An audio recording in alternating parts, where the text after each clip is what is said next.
Assalamualaikum warahmatullahi wabarakatuh. Salam sejahtera buat kita semua, sahabat-sahabatku sekalian. Perkenalkan, saya Aristiono Nugroho, Lektor Kepala atau Asosiat Profesor di Sekolah Tinggi Pertanahan Nasional. Disiplin ilmu saya sosiologi, karena itu saya sangat tertarik untuk membahas hal-hal yang berhubungan dengan masyarakat.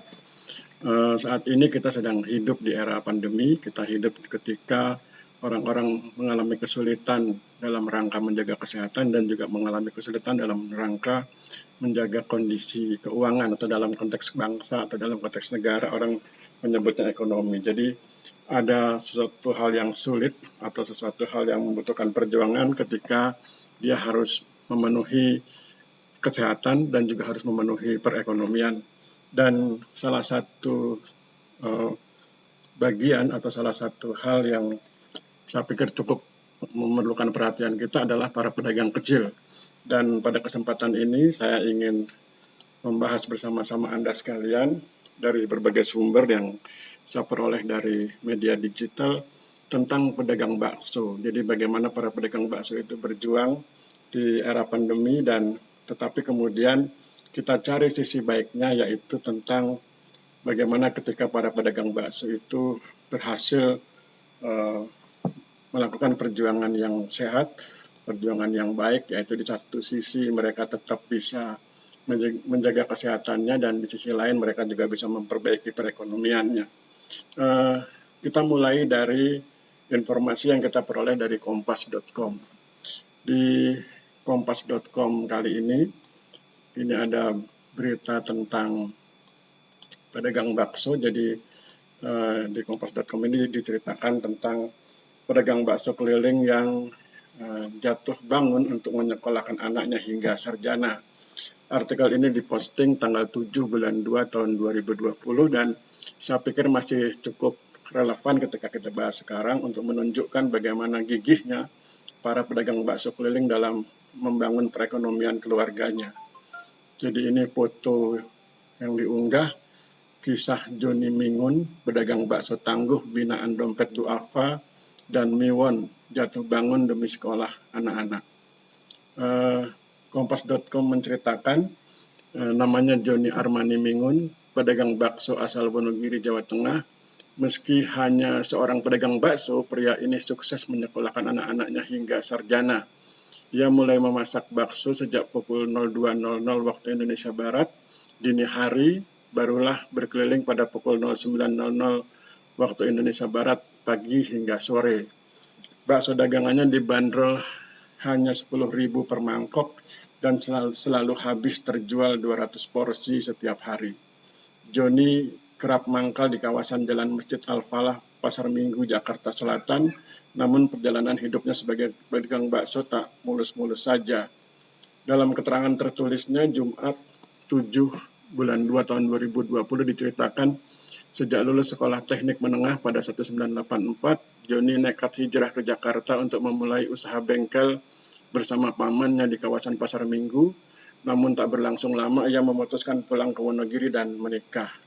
Joni kemudian menghidupi istri dan anaknya dengan bekerja di bengkel hingga setahun kemudian memulai bisnis bengkelnya sendiri, namun usahanya bangkrut. Kemudian pada akhirnya kan dia berjualan bakso gitu ya. Kemudian ada program pedagang tangguh.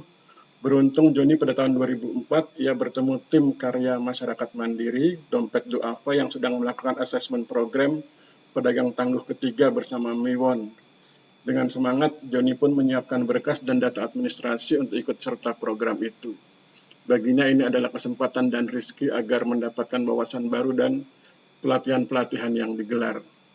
Waktu itu acaranya di tempat Miwon sekaligus pendistribusian paket bantuannya. Jadi kami para pedagang mengambil gerobak bantuannya di daerah Cakung, Jakarta Timur, Kenang Joni.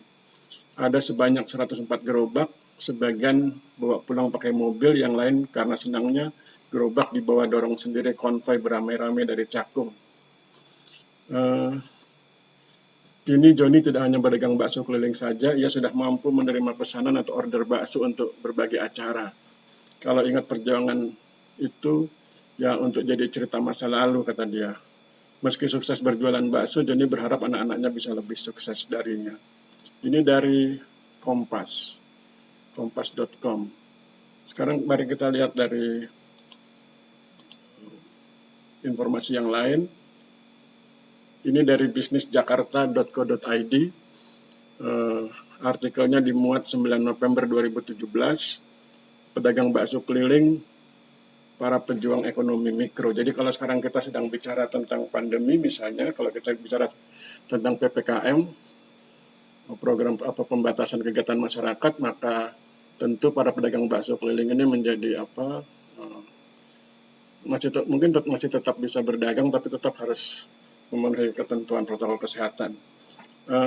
Saya hanya ingin menunjukkan bahwa mereka adalah para pejuang ekonomi mikro, dan ini juga disampaikan oleh bisnisjakarta.co.id tahun 2017 bahwa pedagang bakso keliling adalah para pejuang ekonomi mikro. Tak semua pahlawan harus gugur di medan laga, demikian kata bisnisjakarta.co.id. Masih banyak para pejuang berjiwa kesatria yang hidup dalam keseharian kita, salah satunya pedagang bakso keliling. Apakah hanya dengan berjualan bakso lantas mereka pantas disebut pejuang?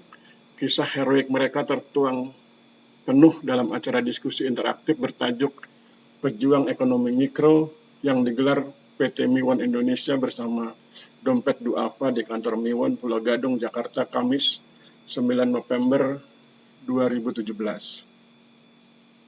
Dalam diskusi yang digelar untuk memperingati hari ulang tahun Miwon ke-44 tersebut, hadir para pedagang bakso sebagai narasumber. Salah satu segmen diskusi mengupas tentang makna pahlawan dari kisah perjuangan para pedagang bakso. Adalah Midi, salah seorang pedagang bakso menuturkan awal perjuangannya memulai usaha pada tahun 1992 lalu. Tidak mudah memulai usaha dari nol karena harus merasakan jatuh bangun dan tambal sulam modal. Berkali-kali mencoba mencari tempat yang strategis untuk berjualan, namun selalu berujung dengan kegagalan. Bahkan terkadang mendapat perlakuan yang kurang baik dari pedagang bakso lainnya. Namun dengan ikhtiar dan tekad yang kuat, akhirnya Midi merasakan manisnya perjuangan. Kini usaha Midi semakin maju, ia bisa membeli rumah, kendaraan, memiliki peternakan, dan bisa menghidupi keluarga serta mertuanya. Bagi Midi, makna pahlawan adalah ketika seseorang mampu hidup mandiri dan berpijak di atas dua kakinya, serta berupaya menyiapkan generasi penerus bangsa dengan memberikan pendidikan yang baik. Ini kisah Midi, pedagang bakso keliling yang disampaikan oleh bisnisjakarta.co.id. Mari kita lihat artikel berikut. Ini dari neliti.com.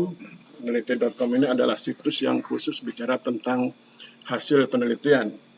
Ini ada hasil penelitian dari Mira Hastin dan Ijal Gumadi yang diterbitkan atau diposting tahun 2015. Judul penelitiannya adalah Analisis Produktivitas Kewirausahaan Pedagang Bakso Keliling dalam Meningkatkan Pendapatan Keluarga, Studi Kasus di Kecamatan Siulak. Saya akan bacakan abstraknya.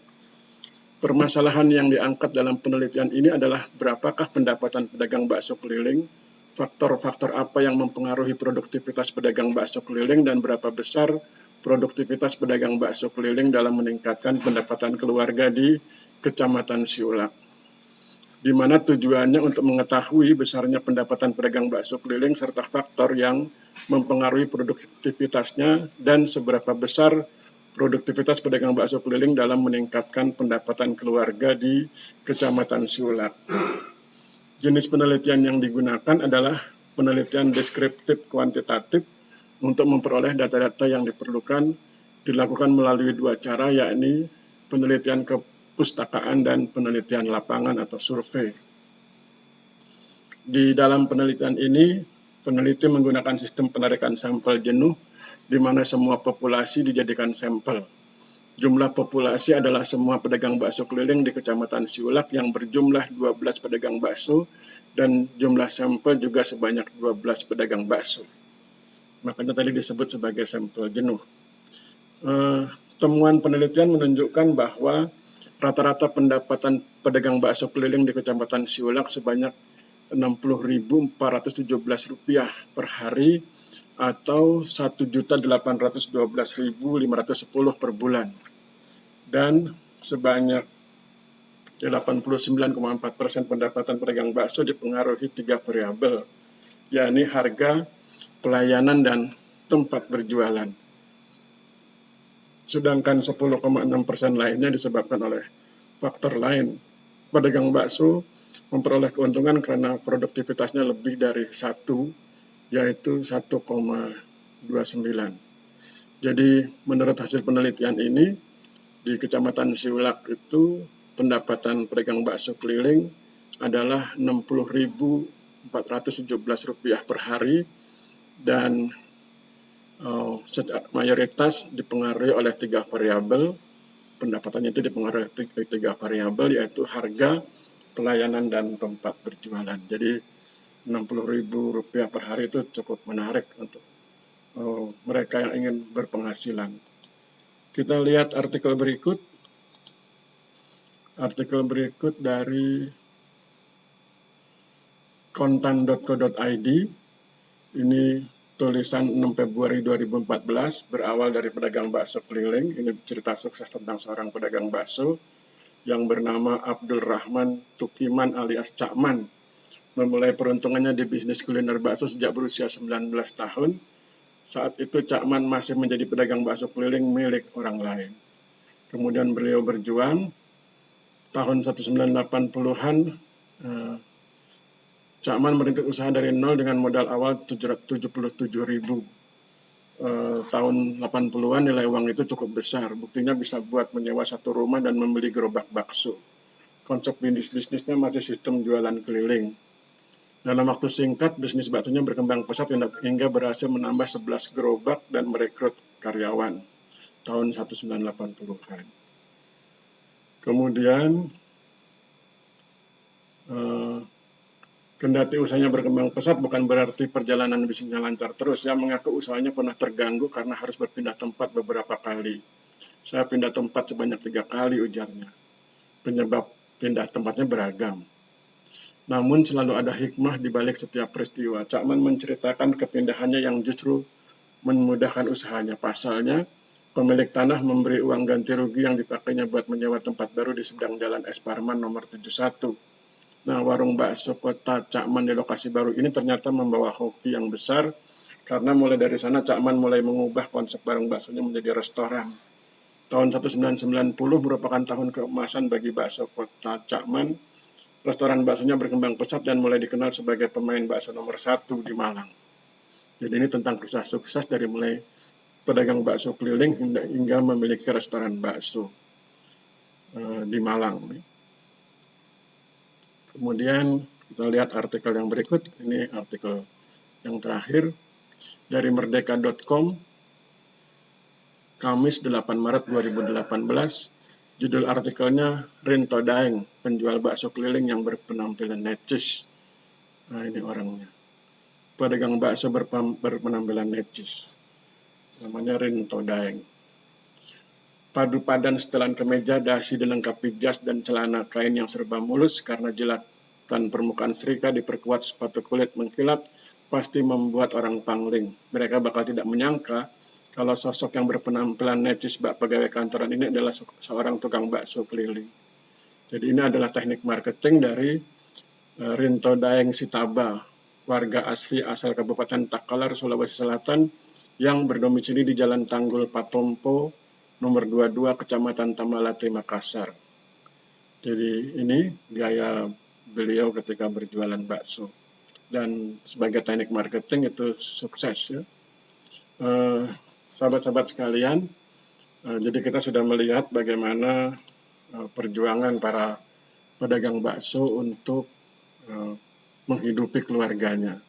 Tadi ada hasil penelitian yang menunjukkan bahwa mereka, para pedagang bakso itu, satu hari bisa mencapai 60.000, tapi itu penelitian tahun 2015. Mungkin sekarang sudah bisa lebih, ya, mungkin bisa 100 atau 125.000 per hari. Dan kalau itu memang merupakan hasil yang rutin dicapai oleh mereka, tentu itu sangat dibutuhkan oleh keluarga mereka untuk memenuhi kehidupan sehari-hari. Dalam konteks Jogja saja misalnya, satu kebutuhan keluarga yang sederhana itu kan satu hari bisa sekitar segitu, ya, sekitar 100 ribuan. Jadi maka kemudian itu menjadi penting Oleh sebab itu maka pandemi yang saat ini sedang kita alami tentu memberatkan bagi mereka para pedagang bakso keliling, dan tentu sebagai sahabat kita ingin mendukung mereka agar tetap bisa berpenghasilan, agar tetap bisa memberi nafkah bagi keluarganya, dan caranya adalah mari bila berkesempatan kita berbelanja bakso dari mereka, beli sesuai kemampuan kita, sesuai kebutuhan kita, dan jangan lupa doakan agar mereka sebagai pedagang bakso keliling bisa diberi rezeki yang baik oleh Allah Subhanahu wa Ta'ala dan bisa sukses memenuhi kebutuhan keluarganya, dan mudah-mudahan anak keturunannya bisa menjadi anak-anak yang sukses, yang bisa berbakti dengan kontribusi yang besar bagi bangsa, negara, dan rakyat Indonesia. Saya pikir demikian. Kita akhiri pertemuan kita. Mudah-mudahan segala ikhtiar kita untuk membantu sahabat-sahabat kita bisa diridai oleh Allah Subhanahu wa Ta'ala. Saya akhiri, wabillahi taufik wal hidayah. Wassalamualaikum warahmatullahi wabarakatuh.